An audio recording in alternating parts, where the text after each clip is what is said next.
உங்களுக்கு இது மாதிரி ஒரு கதையை இந்த படத்தை எடுப்பதற்கான தேவை என்ன, எப்படி, ஏன் இதை யோசிச்சிங்க?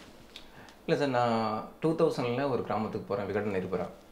அங்கேயே இந்த மாதிரி ஒரு பிரச்சனையை நான் பார்க்குறேன். நான் பிரசிடென்ட்னு தேடி போன ஒருத்தர் தேங்காய் உரைச்சிட்ருக்கிறாரு, ஒரு குடிக்கூலியாக இருக்கிறாரு. ஆனால் முன்னாள் பிரசிடென்ட் தான் இங்கே வந்து முழு நிர்வாகத்தையும் பார்க்குறாரு. அப்படிங்கிறது எனக்கு வந்து பயங்கர அதிர்ச்சியாக இருந்துச்சு சார். நான் சொல்கிறது 2000. அப்போது நம்ம கண்ணு முன்னால் ஒரு உண்மை பட்டுக்கிட்டே இருக்குது சார். நம்ம சகிக்க முடியாத ஒரு துயரம். ஆனால் நம்ம அதை கடந்து போயிட்டே இருக்கிறோம். இன்னொன்று நம்ம பார்வையில் மட்டும்தான் அது தப்பாக தெரியுதா? இவங்கெல்லாம் எப்படி இதை கடந்து போகிறாங்க? என் ஊரில் ஒருத்தர் கூட ஐயா அவர் தான் பிரசிடென்ட்டு, நீங்கள் யாருன்னு கேட்குறதுக்கு ஒரு நாதி இல்லையா? அப்படிங்கிறப்ப இதை வந்து நம்ம ஒரு உரத்த போர்க்குறலாக சொல்லணும் அப்படிங்கிற எண்ணம் இருந்துச்சு. ஆனால் இதை சினிமாவை மாற்றுறது ரொம்ப கஷ்டம் சார். ஆமாம், இப்போல்லாம் கற்பனையை விட நிஜம்தான் பயங்கரமாக இருக்குது. அப்படிங்கிறப்ப இந்த கதையில் ஒரு ஒடுக்கப்பட்ட ஒரு குடும்பத்தில் மிதிக்கப்படுற ஒருத்தர் வந்து பதவிக்கு வர்றாருங்கிறத விட சுவாரஸ்யமாக ஒரு திரைக்கதைக்கு தேவையே இல்லை. கொடியேற்றத்துக்கு ஒரு ப்ராக்டிஸ் பண்ணுவார். தன்னுடைய சகப்பு கலர் துண்டை கிழித்து அதை ஏற்றிட்டு பண்ணுவார். ஐ திங்க் இந்த ஒரு சீன் போதும் நீங்கள் யார் அப்படின்னு சொல்கிறது புரிஞ்சுக்கிறத நான் புரிஞ்சுக்கிட்டேன். பட் ஆனால் இந்த சீன் அவர் ப்ராக்டிஸ் பண்ணும்போது ஒரு நாய் ஒன்று குறுக்க போவோம். அந்த கிளாப்பெல்லாம் நான் எதிர்பார்க்கவே இல்லை. அதை இவங்க நின்றுருப்பாங்க. பட் இதுக்கே இந்த அரசு ஒத்துக்காதே. அதுதான் சார், அது இன்னமும் நம்ம தேச குற்றம் பண்ண மாதிரி பார்ப்பாங்க. என்னடா அந்த சிவப்பு கொடியை பறக்க விடுறேன் அப்படின்றது. ஆமாம், என்ன அப்படின்னா சார், அதாவது நிறைய அது நீங்கள் நினச்சா வெள்ளை துண்டா வச்சுருக்கலாம், கருப்பு துண்டா வச்சுருக்கலாம், பச்சை துண்டா வச்சுருக்கலாம். அது உங்களுடைய சாய்ஸ் தானே. ஆமாம், அது இப்போ சிகப்பு துண்டா வச்சதுக்கான ரீசன் என்ன? இந்த அரசு அதுக்கு எதிர்த்ததுக்கான காரணம் என்ன? இல்லை சார், அவன் மனசுக்குள்ளே ஒரு புரட்சி மனப்பான்மை வருது. நம்ம கை கட்டியே இருந்திருக்கலாம் அப்படின்னு நினைக்கிறவன், சரி நம்ம உரிமை தானே நம்ம செய்ய நினைக்கிறோம் அப்படிங்கிறப்போ வந்து அதுக்கு சிகப்பு துண்டு கரெக்டாக இருக்கும்னு நான் நினச்சேன். முக்கியமாக நினச்சது அது. இது உண்மை கதை, இன்னைக்கு நடக்கிற கதை. நான் என்னைக்கும் நடந்த கதையை நான் எடுக்கல. 20 வருஷத்துக்கு 30 வருஷம் முன்னால் நடந்த கதை, முன்னால் நடந்த அநீதி அப்படிங்கிறத நான் காட்சிப்படுத்தவே இல்லை. இன்னைக்கும் நடக்குது, நாளைக்கும் நடக்குமோங்கிற அச்சம் இருக்குது. அப்படிங்கிறப்போ இன்னைக்கு யார் முதலமைச்சர்? இன்னைக்கு மு.க. ஸ்டாலின் அவர்கள் தான் முதலமைச்சர். அப்போ அவருடைய புகைப்படத்தை நான் காட்ட முடியும். இது வந்து ஒரு அதிகாரி, நேர்மையான அதிகாரியாக இருக்கிறாரு அப்படின்னா அந்த நேர்மையான அதிகாரிகளை என்ன பண்ண முடிஞ்சிச்சு? அதாவது அவருக்கு ஒரு உந்துதல் கொடுத்ததை தாண்டி அதை தாண்டி அந்த அதிகாரிகளை என்ன பண்ண முடிஞ்சிச்சு? அப்போ அதுவும் இந்த அரசு தானே அப்படிங்கிற மாதிரி தான் நான் சுட்டி காட்டுறேன். பெருமிதப்படுத்துற எண்ணம் எனக்கு கிடையாது. ஆனா அதே நேரம் அவங்கள வந்து அது பெருமிதம் ஆகிரும் அப்படின்றதுக்கு அதுல வாய்ப்பு இருக்கு. ஆக்கிட்டாங்க நிறைய பேர். நான் சொன்ன சில பேர் கை தட்டினாங்க. எனக்கு அப்பதான் நான் உண்மையிலே நான் தியேட்டர்ல இந்த சீனை பார்க்கும்போது ஏன்னா உங்களை சட்டையர் பண்ணியிருக்கான் எல்லாம் அந்த அளவுக்கு கூட பேசிக் அறிவு கூட இல்லையா உங்களுக்கு அப்படின்றது தான் எனக்கு தோணுச்சு. நான் அதனால தான் உங்கள்கிட்ட அதை தெளிவாக கேட்டுக்கிட்டேன். இந்த அரசிலும் அந்த அநீதி தொடருது சார். இப்போ நீங்கள் சமூக நீதி அரசுன்னு சொல்கிறப்போ அதுக்கு முன்னாடி அவர் வேற அதை பேசுவார், சமூக நீதி அப்படி சொல்லிட்டு. ஆமாம், இல்லை என்னென்ன சார், இந்த அரசுலேயும் அதை தொடர்றது வந்து பார்த்தீங்கன்னா அப்போ பேரளவுக்கு தான் அந்த வார்த்தையா, ஒரு தீர்வே கிடையாதா? நீங்கள் போன அதிமுக அரசு, இன்னை திமுக அரசு, எந்த அரசுலையுமே இது நடக்குது. ஆனால் நீங்கள் அதிமுக அரசில் நடக்கிறப்ப சார் அதை வந்து ஒரு பெரிய வேதனையாக சொல்ல முடியாது. ஏன்னா அவங்க எதையுமே கண்டுக்காதவங்க இதையும் கண்டுக்காது, அவ்வளவுதான். ஆனால் திமுக அரசுன்னு சொல்கிறப்போ நீங்கள் இந்த மாதிரி விஷயத்துலலாம் மிகப்பெரிய அக்கறை காட்டக்கூடிய அரசாக நீங்கள் சொல்லிக்கிறீங்க. நீங்கள் இன்னைக்கு வரைக்கும் அதை வந்து திராவிட மாடல் அரசு, சமூக நீதி அரசு இப்போவுமே என்ன சார், நான் வந்து குறை சொல்ல, இப்போவாச்சும் செய்யுங்களேங்கிறேன்.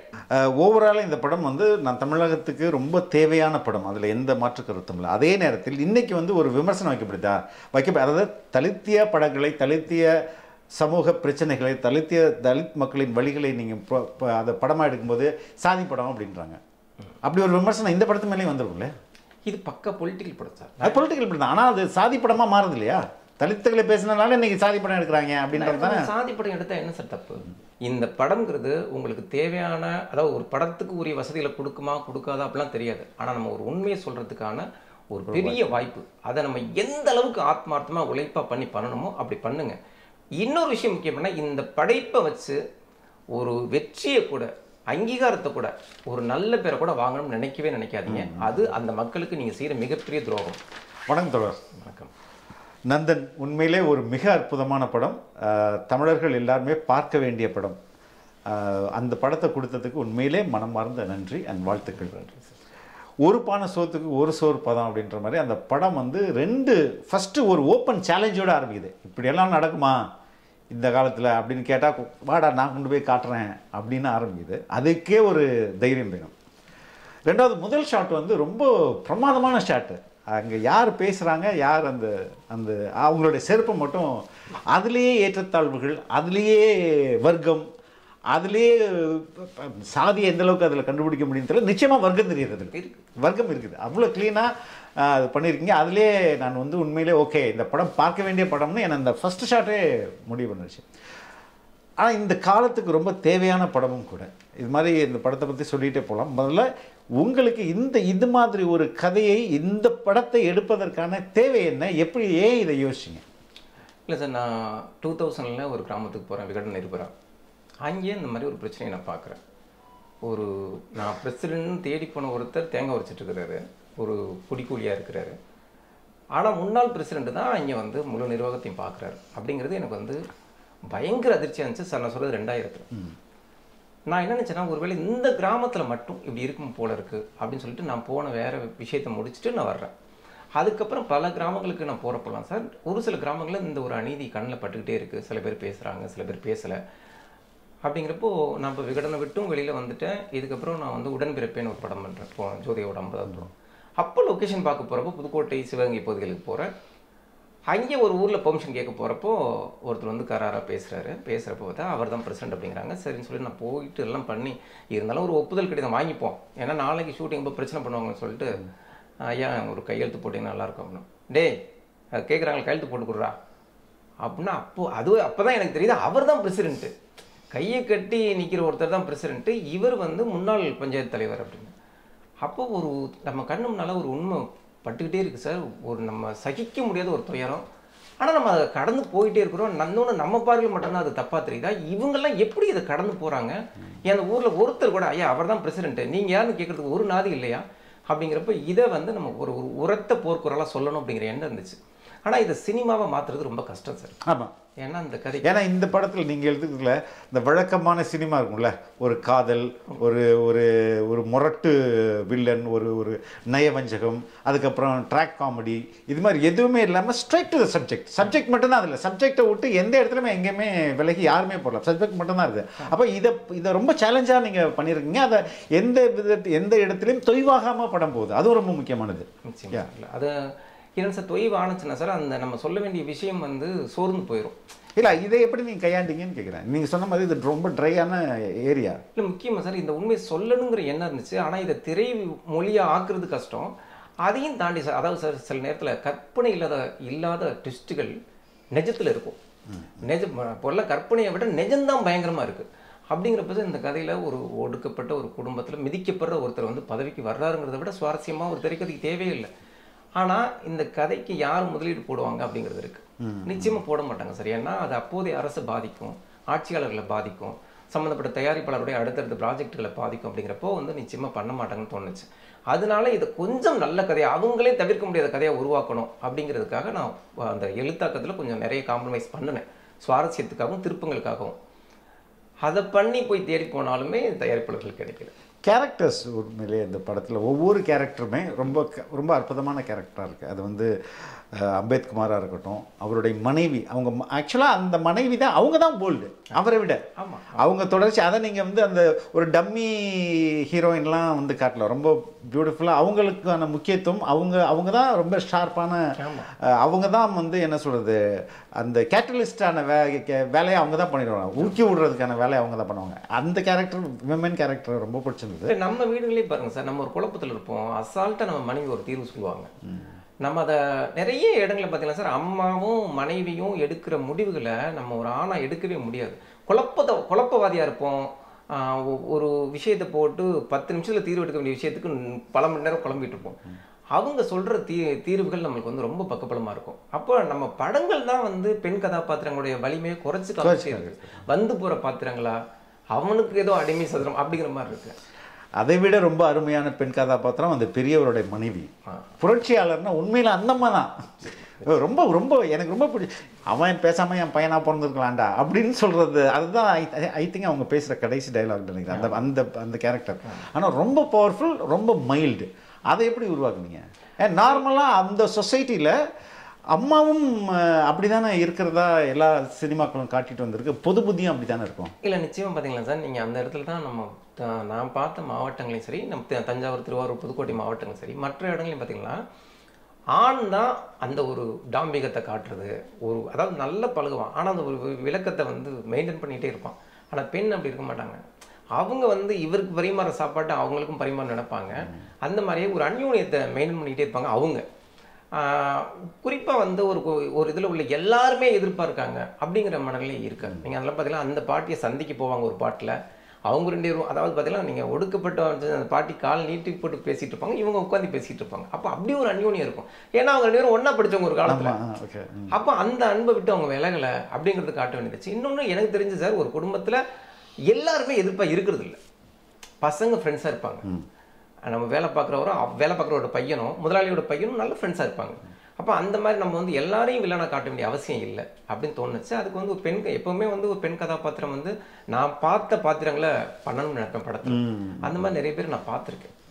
அதுக்கு அடுத்தது கிளர்க்காக இருக்கட்டும், நம்ம அந்த ஃபார்மர் பிரசிடெண்ட்டாக இருக்கிறது அவருடைய நடிப்பு, அவருடைய கதாபாத்திரமாக இருக்கட்டும்.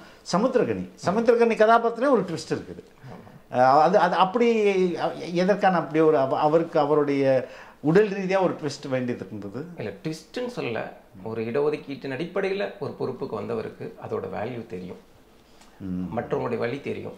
அப்படிங்கிறப்போ அதாவது ஒரு நடக்க தடுமாறுகிற ஒருத்தர் நிமிர்ந்து நிற்க போராடுறாரு அப்படிங்கிறப்போ அது வந்து நம்ம எவ்வளவு சப்போர்ட்டாக நிற்கணும் அப்படிங்கிற உந்துதலை உருவாக்கும். குறிப்பாக மருதுதுறை அப்படிங்கிற பேர் அதுக்கு நான் வச்சுருப்பேன். அது நிறைய பேர் வந்து கம்யூனிட்டி சார்ந்த பேராக நினைக்கிறாங்க. உண்மையாகவே தஞ்சாவூர் மெடிக்கல் காலேஜில் டீனாக இருந்த ஒருத்தர் பேர் மருதுதுறை. அவர்கிட்ட நான் பார்த்தது என்ன அப்படின்னா சார், அதாவது நான் ஒரு தூரத்துலேருந்து அவரை கவனிக்கிறேன். யார் என்ன இவன் யார் எந்த பாகுபாடு இல்லாமல் ஒரு அடித்தட்டு மக்களுக்காண்டி போராடுற ஒரு நம்மளுக்கு பார்த்த அதிகாரிகள் எல்லாமே தப்பாக இருக்காங்க சார். நான் 19 குற்றம் சார் நினைக்காதீங்க. நிறைய இடங்களில் அதிகார வர்க்கத்தில் இருக்கிறவங்க வந்து ஏதோ ஒரு கடமைக்கு இயங்குறவங்களாகவும் நம்மளை வந்து போப்பா போய் அந்த வேலையை இப்படிங்கிற மாதிரி தான் இருக்கிறாங்க. அப்படிங்கிறப்ப நம்ம மேலே ஒரு கரிசனம் காட்டக்கூடிய அதிகாரிகள் யாராச்சும் இருந்தால் நம்மளுக்கு அத்திப்பூத்த மாதிரி இருக்குது. அப்போ அந்த மாதிரி நான் அவரை பார்த்தேன். சரி, ஒரு நல்ல கதாபாத்திரத்துக்கு இந்த பேர் வைக்கலாம் அப்படின்னு. அது கூட இப்போ வேற ஒரு இதாக பார்க்கப்படுது, பார்த்தாலும் தப்பு இல்லை.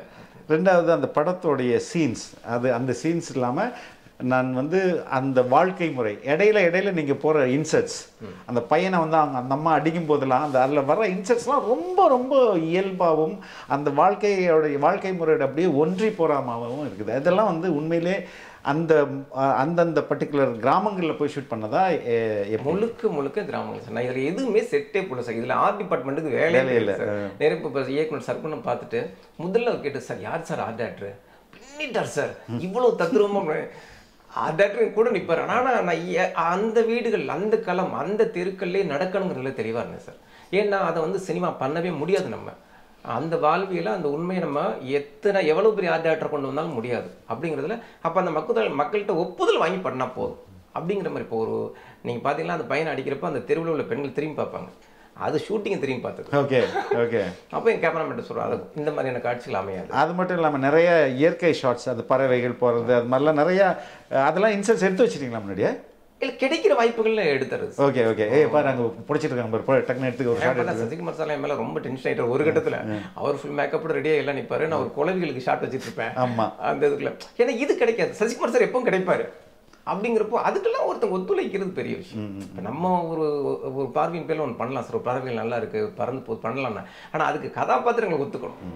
அந்த ஒரு ஷாட், ஏரியல் ஷாட்டு ஃபுல்லாக கொக்குகளாக பறக்கும், அது டிசால்வ் வந்து இந்த தண்ணி தொட்டியில் டிசால்வ் ஆகும். அதெல்லாம் ரொம்ப என்ஜாய் பண்ணேன் நான். அது மாதிரி என்ஜாய் பண்ணுறதுக்கு நிறைய சார் பறவைகளுக்கு மேலே கேமரா ஆகும், ஒரு ஹெலிகாம் தான். அப்போ நம்ம என்ன சொன்னோன்னா, ஒரு நாள் ஷூட் பண்ணுறப்ப தான் பறவைகள் வந்து அந்த இடத்துல அடையுது அப்படிங்கிறது எனக்கு தெரியுது. அப்போது கண்டிப்பாக நாளைக்கு நம்ம ஹெலிகாம் சொல்லிடுவோம்.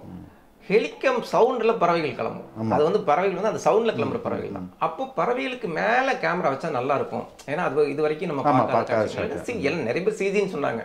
சிஜி இல்லை, வசதி இல்லை. ஆமாம், ஏன்னா அவ்வளோ குறுக்கு. ஆமாம், ஒன்று 2 போட்டு அதில் முடியாது, வாய்ப்பே கிடையாது. அது வந்து சார் அவருக்கு சுடுகாடு கிடைக்கிற தருணம். ஒரு பாட்டியை போல துப்பாக்கியும் புதைச்சிட்டமே நினச்சிட்டு சுடுகாடு கிடைக்கிறப்போ அந்த ஒரு சந்தோஷமான மனநிலையை இப்படிப்பட்ட ஷாட்டில் சொல்லலாம் அப்படிங்கிற எண்ணத்தில் அது நிறையா என்ன சொல்கிறது, நிறையா மீனிங்ஃபுல். அதுதான் சொன்னேனே, நிறைய இடங்களில் நிறைய வர்ற அங்கே உள்ள மாடாக இருக்கட்டும், காடாக இருக்கட்டும், இல்லைன்னா நிறைய ஆட்டு மந்தைகளாக இருக்கட்டும், இது எல்லாமே மீனிங்கோடு தான் இருக்குது. அது எதுவுமே மீனிங்லெஸ்ஸாக இல்லாமல் அதெல்லாம் இல்லை. அது அப்படின்னு நான் பார்க்கல. ரெண்டாவது இன்னொரு முக்கியமான சீன். அந்த அம்மா முந்திரி பருப்பு விற்கிறோம், ஒரு பிஎம்டபிள்யூல வந்து ஏமாத்திட்டு போவான். இதெல்லாம் வந்து உண்மையிலே ஐ ரியலி தான் சொல்கிறேன், நான் ரொம்ப என்ஜாய் பண்ணி. நான் என்ன சொன்னேன் சார், பணம் இருக்கிறவன் ஏமாத்துறது இருக்குல்ல சார். இப்போ பணம் என்கிட்ட இல்லை, எனக்கு வேறு வழி இல்லை, ஏமாற்றி தான் போகணும் அப்படிங்கிறதுக்கும் ஏமாத்துறத ஒரு த்ரில்லிங்காக பண்ணுறது இருக்கும் நிறைய வித்தியாசம் இருக்குது சார். நீங்கள் நியாயமாக பார்த்தீங்கன்னா யாரோ ஒருத்தனால ஏமாற்றப்பட்டு அவன் நடு ரோட்டில் நிற்பான் முந்திரி. ஆமாம். இங்கே கட் பண்ணால் 40 வருஷமாக ஒருத்தட்ட நாயாக கடந்து வேலை பார்த்துருப்பான், அந்த ஆள் ஏமாற்றி இவன் நடு ரோட்டில் நிற்பான். இவங்க 2 பேரும் ஃபோனில் பேசிப்பாங்க, இவங்க 2 பேரும் புருஷன் பண்ணுறாங்க அப்படிங்கிறத வந்து நான் இன்னொன்று சார். நீங்கள் நிறைய டோல்கேட்டில் பார்த்தீங்கன்னா இந்த மாதிரி ஏமாற்றிட்டு. ஆமாம் ஆமாம். கார் கிளம்புறப்ப காசு கொடுக்குறது, அதாவது வெள்ளரிக்கா நீட்டுறப்ப 40 ரூபாயா, இதுவா 40 ரூபா, 20 ரூபாய் தர்றியான்னு பேரம் பேசுவாங்க. பேரம் பேசுகிறப்ப சார் வாங்கி செஞ்சப்போ வாங்கிட்டு அந்த கார் கிளம்ப அந்த 20 ரூபாய் மட்டும் தூக்கி வீசி போட்டுருக்குல்ல, அந்த மனப்பான்மை வந்து ரொம்ப ரொம்ப ரொம்ப கொடுமையானது சார். இந்த படத்தில் 2-3 சீன், அதில் முக்கியமான சீன் வந்து ஃபர்ஸ்ட் ஆஃப் முடிகிறது அந்த இடம். அவர் வந்து ஒரு கொடியேற்றத்துக்கு ஒரு ப்ராக்டிஸ் பண்ணுவார். தன்னுடைய சகப்பு கலர் துண்டை கிழித்து அதை ஏற்றிட்டு பண்ணுவார். ஐ திங்க் இந்த ஒரு சீன் போதும் நீங்கள் யார் அப்படின்னு சொல்கிறது புரிஞ்சுக்கிறத நான் புரிஞ்சுக்கிட்டேன். பட் ஆனால் இந்த சீன் அவர் ப்ராக்டிஸ் பண்ணும்போது ஒரு நாய் ஒன்று குறுக்க போவோம். அந்த கிளாப்பெல்லாம் நான் எதிர்பார்க்கவே இல்லை, அதை இவங்க நின்றுருப்பாங்க. பட் இதுக்கே இந்த அரசு ஒத்துக்காதே. அதுதான் சார், அது என்னமோ நம்ம தேச குற்றம் பண்ண மாதிரி பார்ப்பாங்க. என்னடா அந்த செவப்பு கொடியை பறக்க விடுற அப்படின்றது. ஆமாம், என்ன அப்படின்னா சார், அதாவது நிறைய அது நீங்கள் நினச்சா வெள்ளை துண்டா வச்சுருக்கலாம், கருப்பு துண்டா வச்சுருக்கலாம், பச்சை துண்டா வச்சுருக்கலாம், அது உங்களுடைய சாய்ஸ் தானே. ஆமாம். அது இப்போ சிகப்பு துண்டா வச்சதுக்கான ரீசன் என்ன, இந்த அரசு அதுக்கு எதிர்த்ததுக்கான காரணம் என்ன? இல்லை சார், அவன் மனசுக்குள்ளே ஒரு புரட்சி மனப்பான்மை வருது. நம்ம கை கட்டியே இருந்திருக்கலாம் அப்படின்னு நினைக்கிறவன், சரி நம்ம உரிமை தானே நம்ம செய்ய நினைக்கிறோம் அப்படிங்கிறப்போ வந்து அதுக்கு சிகப்பு துண்டு கரெக்டாக இருக்கும்னு நான் நினச்சேன். முக்கியமாக நினச்சது அது. இன்னொன்று சார், அதாவது இப்போ பிரிட்டிஷ்காரங்க வந்து கேட்குறப்போ உங்களுக்குன்னு ஒரு கொடி கூட இல்லை, நீங்கள் என்ன சுதந்திரம் கேட்குறீங்க அப்படிங்கிறப்போ தில்லையாடி வள்ளியம்மை தன்னோட உடையை கிழிச்சு இதாண்டா என் நாட்டோட கொடி அப்படிங்கிறாங்க. இந்த மாதிரியான பல விஷயங்களை பார்த்தப்போ ஒருத்தன் கொடியேற்ற நினைக்கிறான். நான் நிறைய பிரசிடென்ட்டில் பேசினப்போ சார் நான் கேட்பேன், நீங்கள் உங்களுக்கு ஏன் கொடியேற்றல, என்ன பிரச்சனை அப்படின்னா சார், எல்லாரும் சொன்ன அதில் பாதி பேர் வந்து பயம், இன்னும் பாதி பேர் எங்களுக்கு கொடியேற்றவே தெரியாது சார், ஒரு தடவை கொடியேற்றினா தானே விட்டால் தானே சார் தெரியும், அப்படின்னு தவறாக ஏற்றிடுவோமோ, யோ இது பெரிய பெரிய தலைவர்களே தலைகளாக கொடியேற்றிருக்கிறாங்க, இது ஒரு பிரச்சனையா அப்படிங்கிறப்ப தான் சார் இது வந்து சார் ரைட் ஒருத்தர் ரிஹர்சல் பண்ணி பார்க்குறான் அப்படின்னு சொல்கிறேன். அப்போது நம்ம ஒரு அதாவது சார் 1000 க்ரௌடை கூட உருவாக்கிடலாம், ஆனால் ஒரு மனுஷனை தனியாக நிற்க வச்சு அந்த குடிமரத்துக்கு பதில் நிற்க வச்சு அவனை எடுக்கிறது வந்து ரொம்ப கஷ்டம். அதை கரெக்டாக அந்த நாய் அந்த நேரத்தில் வரணும். ஓகே, ஆமாம், நியாயமாக பார்த்தா அது ஒரு திருநாய். எங்களுக்கு அந்த நேரத்தில் தோணுச்சு அது வந்துச்சுன்னா நல்லா இருக்கும் அப்படின்னு சொல்லிட்டு அது கரெக்டாக அப்படியே போயிட்டு, நான் சொல்லுவேன் நம்ம ஆட்கள் தான் ஒழுங்கு நடிக்கல, அது அருமையாக நடிச்சு போனுச்சு அப்படி நிறைய நாய் நல்லா நடிச்சிருக்காங்க. ஆமாம் சார், அதே மாதிரி பார்த்தீங்கன்னா கதாநாயகி அடிக்கிறப்ப சார் அது சிங்கிள் ஷாட்டாக ஒரு நாய் வந்து இது பண்ணிட்டு போவோம். இப்போ எல்லாமே சரியாக பண்ணிடலாம் சார். இப்போ அந்த குடுமையை பிடிச்சி இழுத்துக்கிட்டு போவாங்க, போகிறப்போ அவன் நெஞ்சு மீதியாக மிதிக்கிறப்போ பிடிச்சி தள்ளணும், தள்ளிட்டு அவங்க போகிறப்ப அவன் சேலையை பிடிச்சி இழுக்க போகணும், அப்போ இந்தம்மா மிதிக்கணும், மிதிச்சுட்டு போய் விழுகிறப்போ தூரத்துலேருந்து ஆட்கள் ஓடி வரணும், ஓடி வந்தப்போ அந்த கம்பு அந்த அம்மா மேலே விழணும், விழுந்து அந்த பையன் இழுத்துட்டு போகிறப்போ இந்த நாய் வந்து குலைச்சிட்டே வரணும். இதெல்லாம் சிங்கிள் ஷாட் சார். ஓகே, இது எல்லாத்தையும் நீங்கள் இந்த நாய் கரெக்டாக வரும் அப்படிங்கிறது தான் இருக்கும். அப்போ நான் சொன்னேன், இல்லை இது நீ பண்ண முடியாத அந்த நாய் துரத்திட்டு இருப்ப தெரியும், அந்த நாயாச்சும் துரத்து இந்த குடிக்குள்ள வேறு யாருமே இல்லையா, அது குறைக்குது. ஏதோ ஒரு அநீதினு அதுக்கு தெரியுது, ஆனால் இங்கே சுற்றி இருக்கிற எந்த மனிதர்களுக்கு அது தெரியலங்கிறத உணர்த்துறதுக்கு சார் அந்த நாயை மட்டும் தூக்கிடலாம் சார், மீதி எல்லாம் கரெக்டாக வந்துடும் சார், நாய் குறைக்கிறது மட்டும் தூக்கிடலாம் சார். இல்லை நாய் தான் முக்கியம், வேற யார் வேணாலும் தூக்கு, பிரச்சனை இல்லை அப்படிங்கிறதெல்லாம். அது எப்படி பண்ணீங்க? அது ட்ரைன்டு டாகா இல்லை தெருநாய் தான் சார்? தெருநாய் தான். இந்த நீங்கள் பயிற்சி பெற்ற நாய்களை கொண்டு வரதுக்கு வசதி இல்லை சார், அதுதான் முக்கியமா. அப்போ உங்க சார் அந்த நாயை நீங்கள் பின்னாலேருந்து துரத்தி விடணும் சார். துரத்தி விட்டீங்கன்னா என்னமோ நடக்குது அந்த நாய். ஆமாம், அந்த இது எல்லாம் அதாவது நம்ம என்னதான் நம்ம ஒரு ரிஹர்சல் பார்த்தோம் சார், சில விஷயங்கள் அதுவாக அமையணும் சார், அது அமையும். நம்ம ஒரு முயற்சியை மட்டும் கரெக்டாக பண்ணோம்னா அந்த மாதிரி அந்த நாய் வந்து. அதே மாதிரி இந்த காட்டாமணிக்கு, ஆமாம், காட்டான்னு அந்த பையன் பேர் வச்சிருப்பான், லாஸ்ட் லீஃப்னு ஒரு ஆங்கில கதை இருக்கும். அது அந்த கடைசி இலையை அந்த மரத்துலேருந்து கீழே விழும்போது அந்த பையன் ஜுரத்தில் செத்துருவான் அப்படின்ற மாதிரி சொல்லியிருப்பாங்க. அந்த கதை தெரியும். கிட்டத்தட்ட அதே கதையை தான் அது. நான் வந்து புதைக்க நான் முளைச்சி வந்துடுவேன் அப்படின்ற ஒரு அதெல்லாம் ரொம்ப. அந்த காட்டாமணக்கு கதை சார் நான் வந்து கல்கி இதழில் 15 வருஷங்களுக்கு முன்னால் எழுதினேன். காட்டாமணக்குங்கிற பேர்லேயே எழுதினேன். அப்படியே எழுதுனீங்க? Okay okay. அது வந்து இலக்கிய சிந்தனை விருது பெற்ற சிறுகதை. அந்த கதை வந்து எனக்கே பெரிய நம்பிக்கை கொடுக்கும் சார் எப்போவுமே. காட்டாமணக்கு வந்து சார் நம்ம ஆட்கள் என்னன்னா ஒரு உரத்துக்குன்னு சொல்லி விதைச்சிட்டாங்க. அதை அழிக்க என்னென்னமோ போராடுது இந்த அரசு, முடியவே இல்லை. 2-4 அடின்னு ஒரு மருந்தே கண்டுபிடிச்சாங்க. நீங்கள் கண்டுபிடிச்ச அந்த மருந்து அடிப்பாங்க சார், ஃபுல்லாக கருகி கிடக்கும். 10 நாளில் பார்த்தீங்கன்னா ஒரு இலை வரும். அதை நீங்கள் ஒழிக்க எங்கள் ஊரில் அதுக்கு பேர் என்னதுமா, மண்ணுக்கு வீங்கி. அப்படியா? மண்ணுக்கு வீங்கினா மண்ணு கிடைச்சா போதும், அது வேற எதுவும் வேணாம். மண்ணு கிடைச்சா முளைச்சிடும். அது எங்கெல்லாம் முளைச்சிருக்கும்னா அதை சாப்பிடுதுல ஆடு, அது வயிற்றுலேயே முளைச்சிடும். அது ஆடு கிராஸாக நடக்கும். ஆடு கிராஸாக நினச்சுன்னா இது வந்து சன்லைட்லாம் ரொம்ப தேவை டு. ஆனால் எங்கள் ஊரில் இன்னும் இது காட்டாம கடிச்சிச்சு போல இருக்க, இதை சைடாக போய் எடுத்துட்டு பாரு அப்படின்னு சொல்லுவாங்க. அந்த செடி இப்போ ஊரெல்லாம் காட்டாம தான், எங்கள் ஊரில் மண்ணுக்கு வீங்கன்னு அதுக்கு ஒரு பேர் இருக்கு. அதுக்கு அடுத்தது ஒரு டிப்பிக்கல் இன்னும் இதையும் சொல்லிடணும். இந்த படம் வந்து பீரியடில் கரண்ட்டில் நடக்கிற படம். அது பல சீன்ஸை நீங்களே சொல்லிடுறீங்க.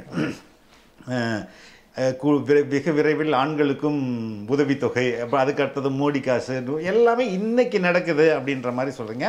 முக்கியமான ஒரு சீனில் அந்த பஞ்சாயத்து அந்த பிளாக் டெவலப்மெண்ட் ஆஃபீஸர் வந்து அவர் உட்காருங்க சார்னு சொல்லுவார். அவர் உட்காரும்போது ஒயிட் ஷார்ட்டில் வந்து ஸ்டாலினுடைய சிரிச்சிட்டு இருக்க மாதிரி ஒரு கேலண்டர் இருக்கும். ஆக்சுவலாக அது 2 மீனிங்கை கொடுக்குறதா நான் புரிஞ்சுக்கிறேன். இந்த என்ன சொல்கிறது, இந்த திராவிட மாடல் அரசு இப்படி ஒரு அதிகாரியை கிரியேட் பண்ணி அவரை உட்காரச்சு அப்படி கொடுக்குது அப்படின்னும், அதாவது டிஎம்கே சப்போர்ட்டர்ஸ் அதை புரிஞ்சுக்கலாம். பட் உங்கள் ஆட்சியில் தான் இவ்வளோ கேவலமாக நடக்குது, அதை நான் வந்து போர்ட்ரே பண்ணுறேன் அப்படின்னு புரிஞ்சுக்கலாம். ஏன்னா நான் ஏற்கனவே சொன்ன மாதிரி அங்கு வைக்கப்படுகிற எல்லா பொருட்களுக்கும் ஒரு மீனிங் இருக்கும். இந்த இதில் வந்து நீங்கள் என்னவா நினச்சிங்க, அது எதற்காக அப்படி ஒரு ஷார்ட்? ஏன்னா ஏற்கனவே இது ஜெய்பீமில் ஒரு கேலண்டர் வச்சது, கேலண்டரே பிரச்சனை நம்ம ஊரில். அதுதான் எனக்கு உடனே அங்கே ஞாபகம் வந்தது. இல்லை அது என்னென்ன சார், அதாவது இது உண்மை கதை, இன்னைக்கு நடக்கிற கதை. நான் என்னைக்கும் நடந்த கதையை நான் எடுக்கலாம். 20 வருஷத்துக்கு 30 வருஷம் முன்னால் நடந்த கதை, முன்னால் நடந்த அநீதி அப்படிங்கிறத நான் காட்சிப்படுத்தவே இல்லை. இன்னைக்கும் நடக்குது, நாளைக்கும் நடக்குமோங்கிற அச்சம் இருக்குது. அப்படிங்கிறப்போ இன்னைக்கு யார் முதலமைச்சர்? இன்னைக்கு மு.க. ஸ்டாலின் அவர்கள் தான் முதலமைச்சர். அப்போ அவருடைய புகைப்படத்தை நான் காட்ட முடியும். இது வந்து ஒரு அதிகாரி, நேர்மையான அதிகாரியாக இருக்கிறாரு அப்படின்னா அந்த நேர்மையான அதிகாரிகள் என்ன பண்ண முடிஞ்சிச்சு? அதாவது அவருக்கு ஒரு உந்துதல் கொடுத்ததை தாண்டி அதை தாண்டி அந்த அதிகாரிகள் என்ன பண்ண முடிஞ்சிச்சு? அப்போது அதுவும் இந்த அரசு தானே அப்படிங்கிற மாதிரி தான் நான் சுட்டி காட்டுறேன். பெருமிதப்படுத்துகிற எண்ணம் எனக்கு கிடையாது. ஆனால் அதே நேரம் அவங்கள வந்து அது பெருமிதம் ஆகிரும் அப்படின்றதுக்கு அதில் வாய்ப்பு இருக்குது. ஆக்கிட்டாங்க நிறைய பேர். நான் சொன்ன சில பேர் கை தட்டினாங்க எனக்கு. அப்போதான் நான் உண்மையிலே நான் தியேட்டரில் இந்த சீனை பார்க்கும்போது ஏன்னா உங்களை சட்டையர் பண்ணியிருக்கேன் எல்லாம் அந்த அளவுக்கு கூட பேசிக் அறிவு கூட இல்லையா உங்களுக்கு அப்படின்றது தான் எனக்கு தோணுச்சு. நான் அதனால தான் உங்கள்கிட்ட அதை தெளிவாக கேட்டேன். இந்த அரசிலும் அந்த அநீதி தொடருது சார். இப்போ நீங்கள் சமூக நீதி அரசுன்னு சொல்கிறப்போ ஒரு அதுக்கு முன்னாடி அவர் வேற அதை பேசுவார், சமூக நீதி அப்படி சொல்லிட்டு.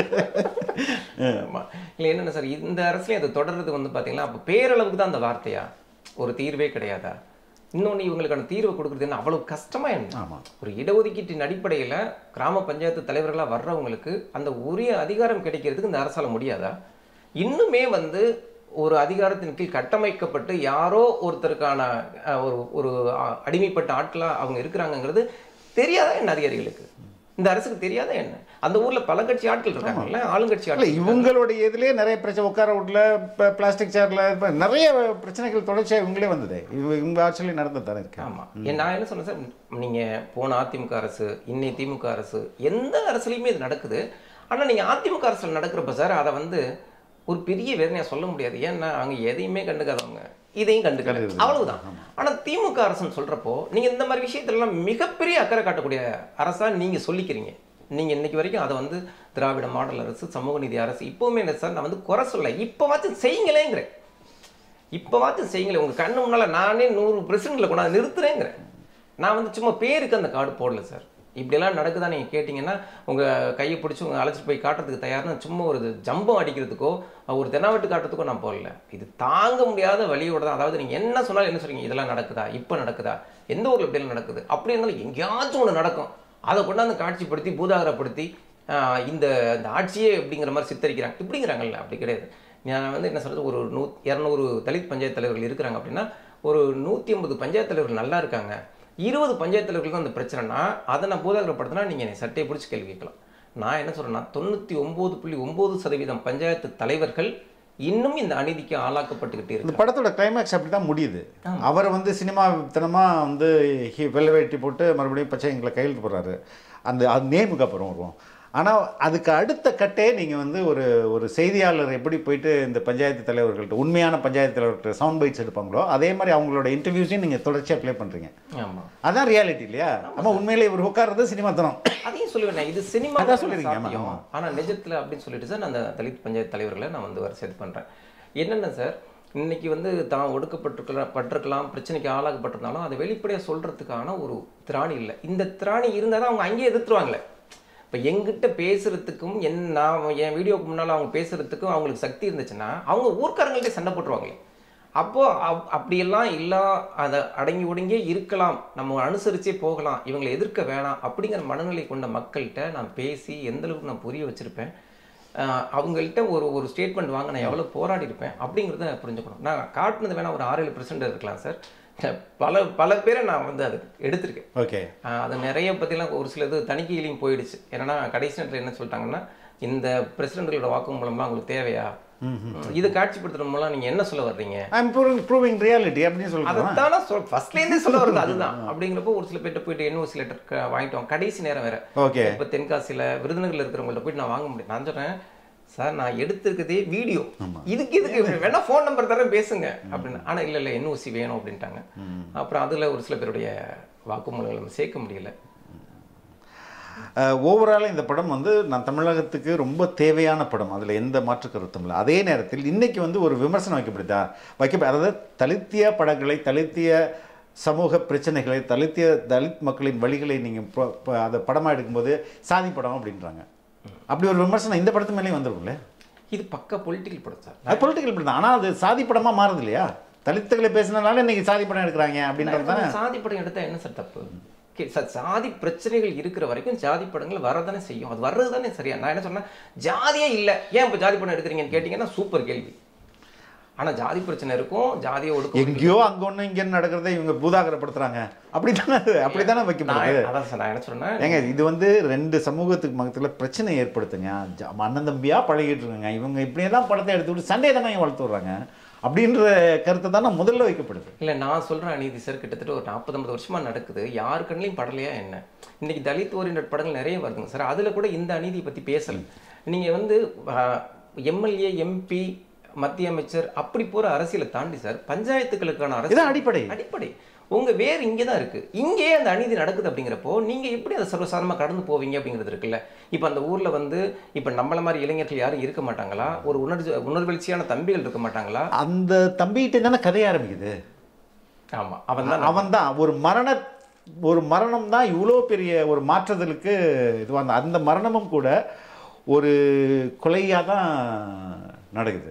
அது இதெல்லாம் ஃபேக்ட், இதெல்லாம் இது மாதிரி அன்றாடம் நடக்கிற ஒரு விஷயம் தானே. இல்லை சார், சில தலித் பஞ்சாயத்து தலைவர்களை ஒருங்கிணைச்சு இந்த படத்தை போட்டு காமிச்சப்போ எனக்கு என்னன்னா சார், நம்ம ஒவ்வொருத்தட்டும் ஒரு கதை வாங்கியிருக்கோம், அப்போ மொத்த பார்வையில் அது எப்படி இருக்கு அப்படிங்கிறத நான் கேட்க நினைச்சேன். அப்போ எல்லாருமே என்ன சொன்னது, சார் இது 10% தான் சார் இந்த படம், 10% அந்த படம், இதை தாண்டி 1000 அவலங்கள் இருக்கு, 1000 துயரங்கள் இருக்கு, சொல்ல முடியாத 1000 வழிகள் இருக்கு.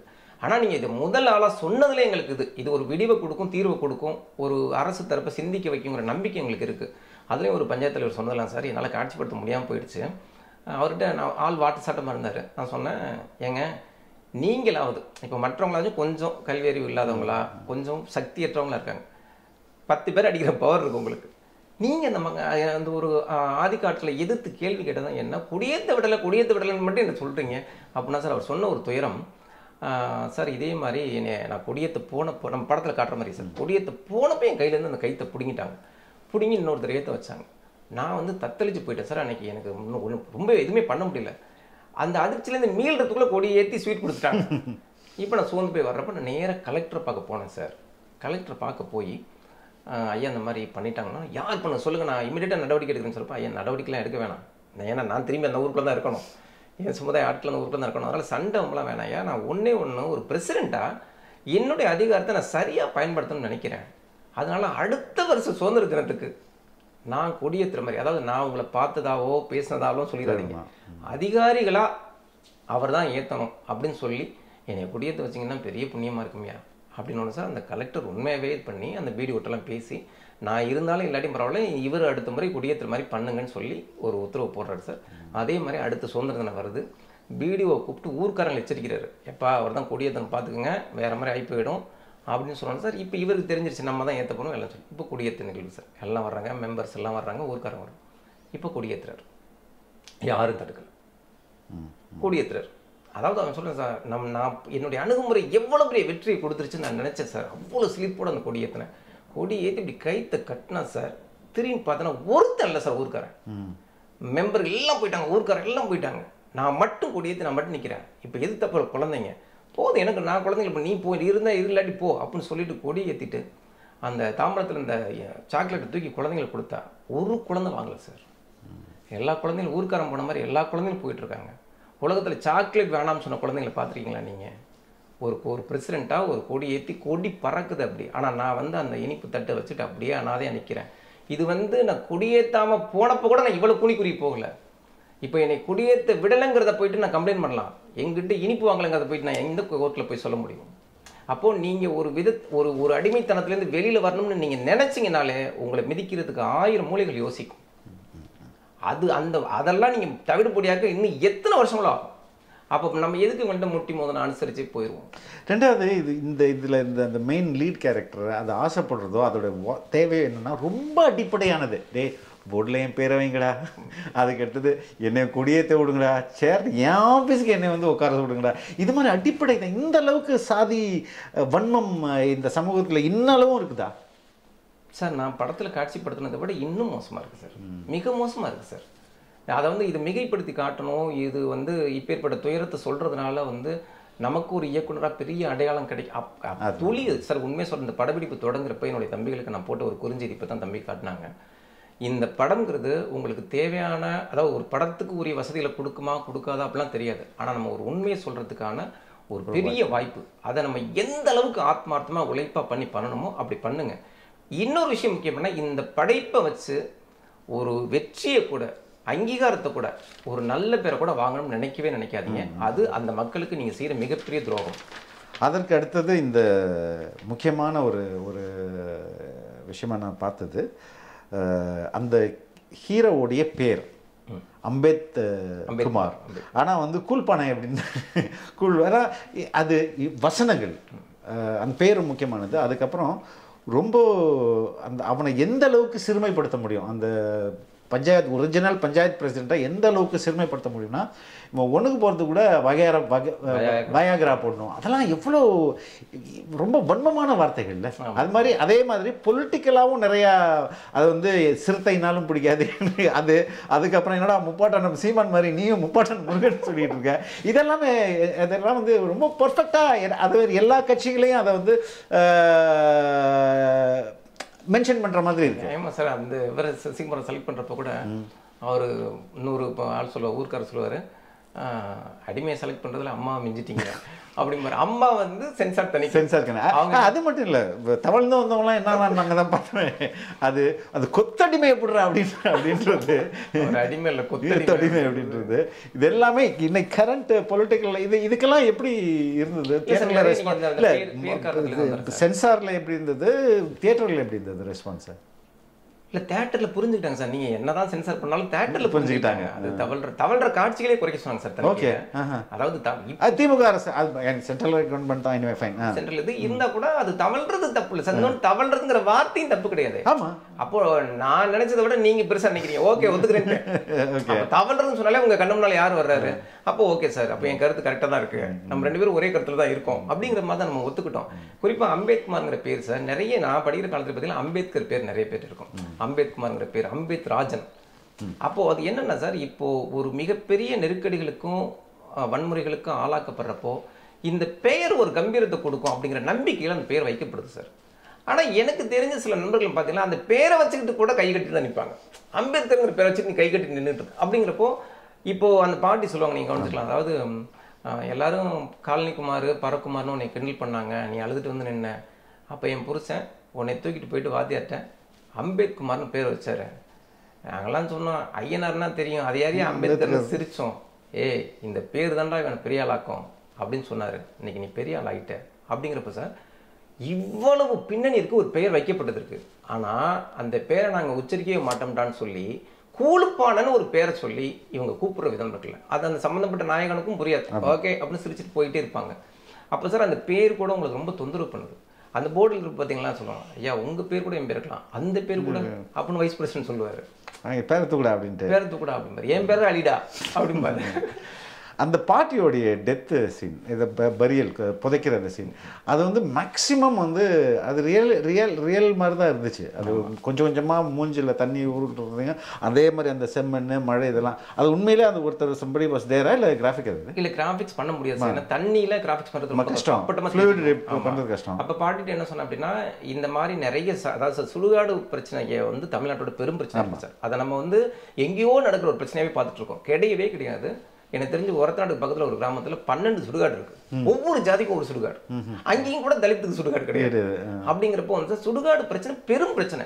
அப்படிங்கிறப்போ இப்போ அந்த பாட்டிக்கிட்ட நான் சொல்றேன், இந்த மாதிரி காட்சிப்படுத்தணுமா, இது வந்து நீங்க இந்த தண்ணிக்குள்ள கிடக்கணும், சேரும் சகதியமா உங்களை புதைக்கிற மாதிரியான காட்சியை காமிச்சாதான் நான் வந்து அதை முழு வழியை எனக்கு பதிவு பண்ண முடியும் அப்படின்னு சொல்லி அந்த பாட்டி மட்டும் புரியுது. எத்தனைக்கு அந்த ஊர்க்காரம்மா, ஆமா அவங்க பாட்டு பாட அவங்களுடைய லாங்குவேஜ்லேயே தெரியுது ஊர்க்காரம்மா.